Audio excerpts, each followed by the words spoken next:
Hai guys, ketemu lagi dengan aku di channel Lady Din. Semoga kalian semua dalam keadaannya sehat dan bahagia. Kisah kali ini akan menceritakan tentang persahabatan dan pengkhianatan yang berujung pada hilangnya nyawa seseorang. Apa yang terjadi dan bagaimana kisah lengkapnya? Tanpa basa-basi lama-lama, kita langsung masuk ke ceritanya ya. Sebelumnya, jangan lupa untuk subscribe dulu channel ini dan nyalakan lonceng notifikasinya supaya kalian tahu video terbaru dari aku.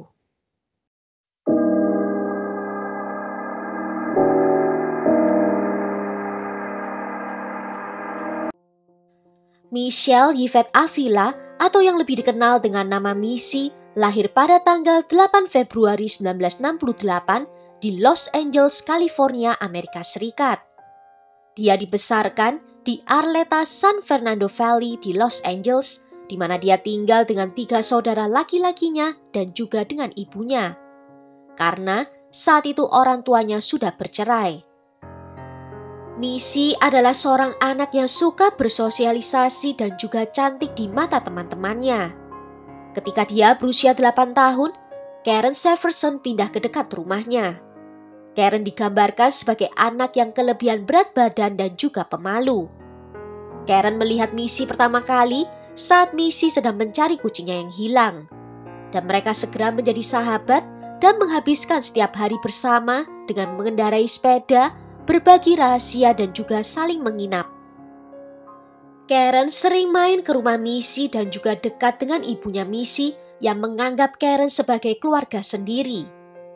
Laura Doyle juga lahir dan besar di lingkungan yang sama dan juga dianggap sebagai sahabat terbaik bagi kedua gadis tersebut.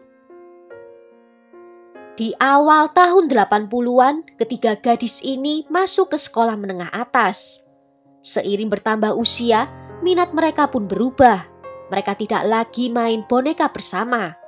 Mereka mulai tertarik pada dunia mode, musik rock dan juga pada cowok-cowok di sekolah. Missy pun berubah menjadi kupu-kupu sosial dan dianggap cantik di antara teman-temannya. Dia memang penuh gaya, ramah dan memiliki kepribadian yang hebat. Tipikal remaja yang suka pergi keluar di akhir pekan dan mengajak teman-temannya untuk berenang di kolam renangnya atau sekedar nongkrong di rumah. Sedangkan ibu Missy adalah orang tua yang santai dan menerima semua temannya Missy, sehingga mereka pun senang untuk berada di sana. Yang terjadi pada Karen adalah kebalikan dari Missy.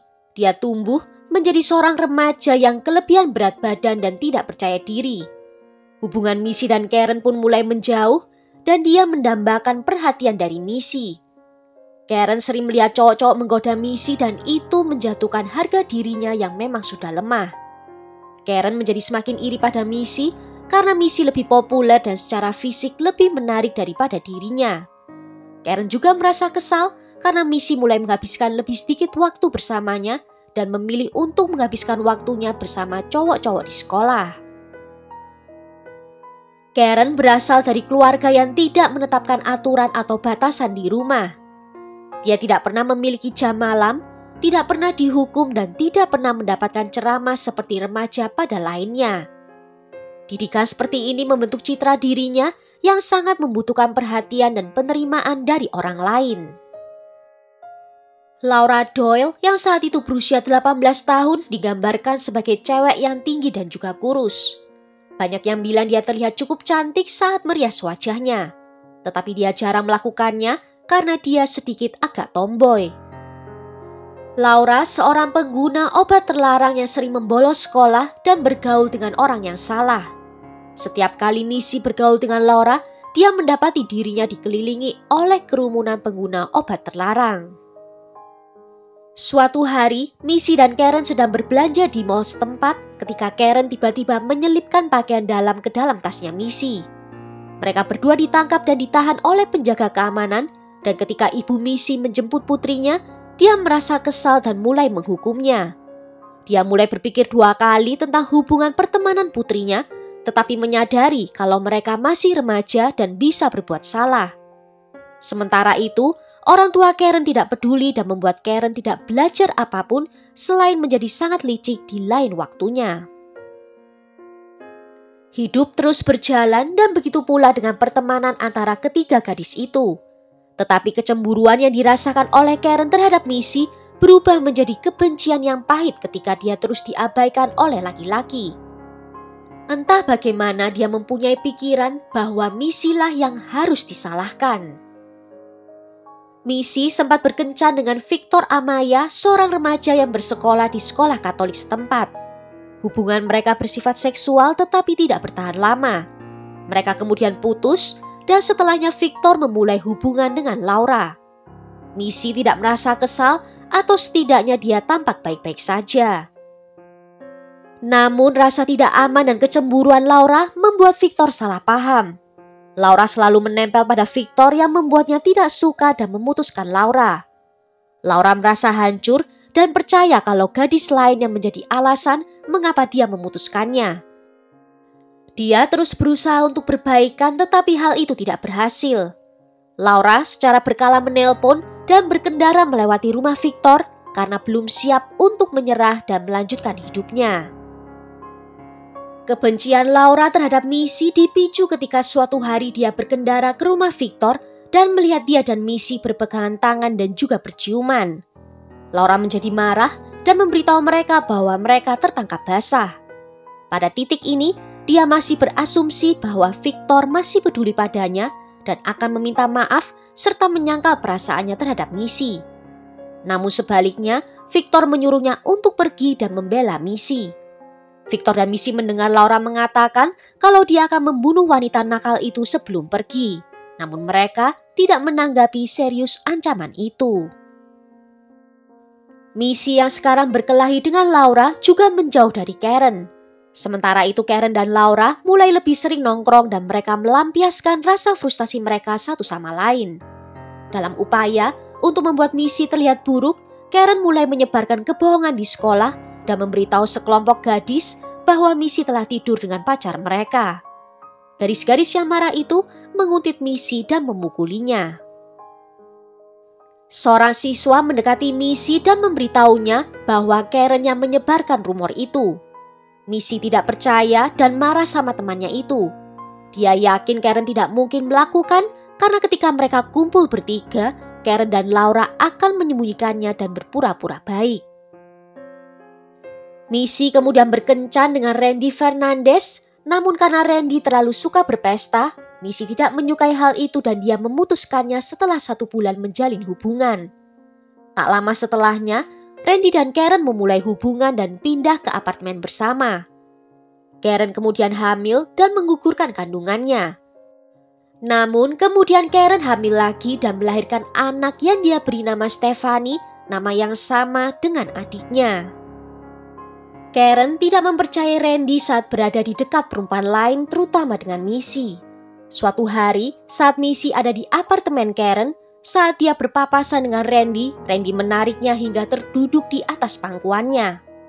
Missy belum sempat berdiri, Karen datang dan melihat adegan itu. Karen langsung marah dan mengusir Missy dari sana. Missy berusaha untuk menjelaskan, namun Karen tidak mau mendengar. Di tanggal 21 September 1985, Karen menyerang Missy dengan botol bir, menampar, mendorongnya sebelum teman-temannya membubarkan perkelahian itu. Selama ini, Karen dan Laura sudah membuat rencana untuk menyingkirkan Missy selamanya. Dan beberapa hari sebelum rencana dijalankan, Karen dan Laura berpura-pura untuk meminta maaf kepada Missy. Hal ini membuat Missy senang karena sahabatnya sudah kembali dalam hidupnya.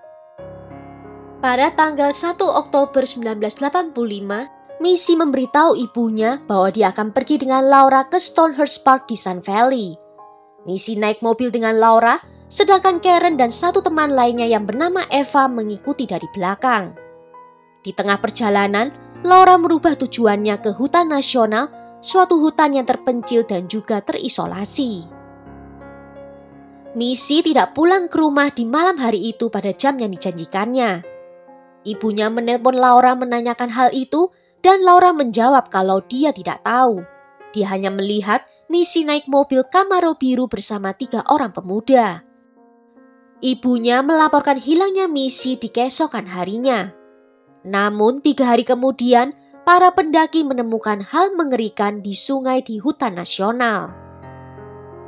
Awalnya mereka menemukan kaos kaki yang ternyata adalah kaos kaki misi yang terlepas saat melakukan perlawanan. Mereka melihat ke arah jauh dan melihat tubuh misi yang membusuk dan lari untuk melaporkannya pada polisi. Tubuh misi ditemukan tertelungkup di sungai di Big Tajunga Canyon di hutan nasional. Dia tenggelam dalam air sungai sedalam 20 cm. Rambut panjangnya dipotong dan ada sebatang kayu di atas tubuhnya. Dan dari hasil otopsi dinyatakan kalau dia meninggal karena tenggelam. Ibu misi tidak pernah mencurigai Karen dan juga Laura, dan mereka berdua juga ikut menghadiri pemakaman misi.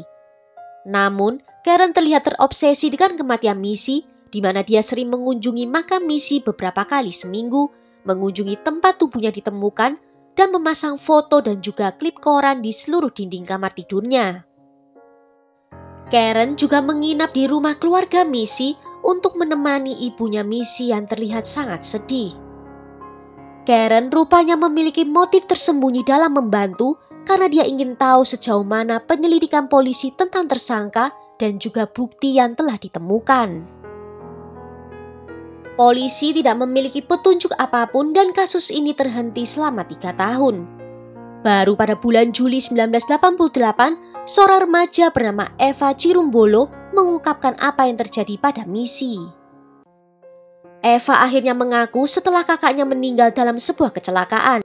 Dan dia mengatakan kalau dia bisa merasakan kesedihan yang sama seperti yang dirasakan oleh ibunya misi. Sehingga dia akhirnya mau mengakui segalanya.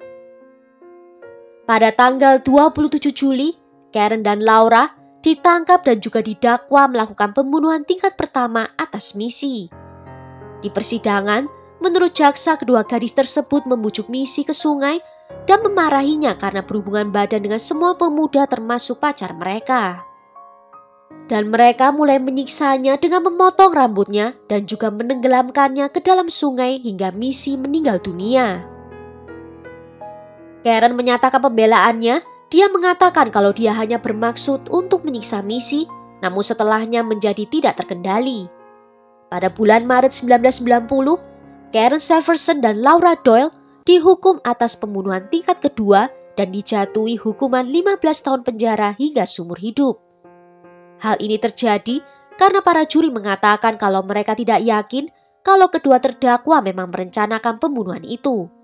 Sehingga mereka membatalkan dakwaan tingkat pertama. Selama sidang pembebasan bersyarat di tahun 2002, Laura mengaku telah membujuk misi ke sungai dan juga membunuhnya. Namun dia menuduh kalau Karenlah sebagai biang keladinya. Ketika diminta untuk menyebutkan 3 orang yang akan dia minta maaf, Laura yang menangis menyebutkan nama ibunya, ibu misi dan juga dirinya sendiri. Namun menurut jaksa, kejahatan ini merupakan penyiksaan dan eksekusi misi memang disengaja dan terencana. Dan pembebasan bersyarat mereka pun ditolak oleh pengadilan. Pada akhirnya, kedua tahanan ini berhasil mendapatkan pembebasan bersyaratnya. Karen dibebaskan pada tanggal 9 Desember 2011 setelah menjalani hukuman 23,5 tahun di penjara. Dan Laura dibebaskan pada Desember 2012 setelah menjalani hukuman 22 tahun di penjara. Karen menulis 2 buku tentang kejahatan dan kehidupannya selama di penjara setelah dia dibebaskan. Dan bahkan membuat kesepakatan untuk membuat filmnya juga. Buku karangannya tidak berhasil dengan baik di pasaran dan hanya mendapatkan 2 bintang di Amazon. Namun keluarga misi menggugatnya pada tahun 2015 karena berusaha untuk mengambil keuntungan dari penjualan kisah pembunuhan misi. Keluarga misi menang sehingga semua hasil penjualan dari buku itu nantinya untuk mereka. Oleh karena itu, negara bagian California mengesahkan undang-undang misi yang mewajibkan seseorang yang membantu untuk menerbitkan karya yang dibuat oleh penjahat untuk menghubungi keluarga korban mengenai karya tersebut. Kisah ini sempat difilmkan dan disiarkan oleh CBS pada tanggal 8 Desember 1992. Film berjudul A Killer Among Friends yang dibintangi oleh Jennifer Monroe dibuat berdasarkan kisah nyata dari pembunuhan misi. Well, sampai di sini dulu cerita kali ini. Bagaimana menurut kalian tentang kasus ini? Tulis ya pendapat kalian di kolom komentar. Akhir kata terima kasih karena sudah nonton video ini sampai akhir. Sampai jumpa di video berikutnya. Ciao!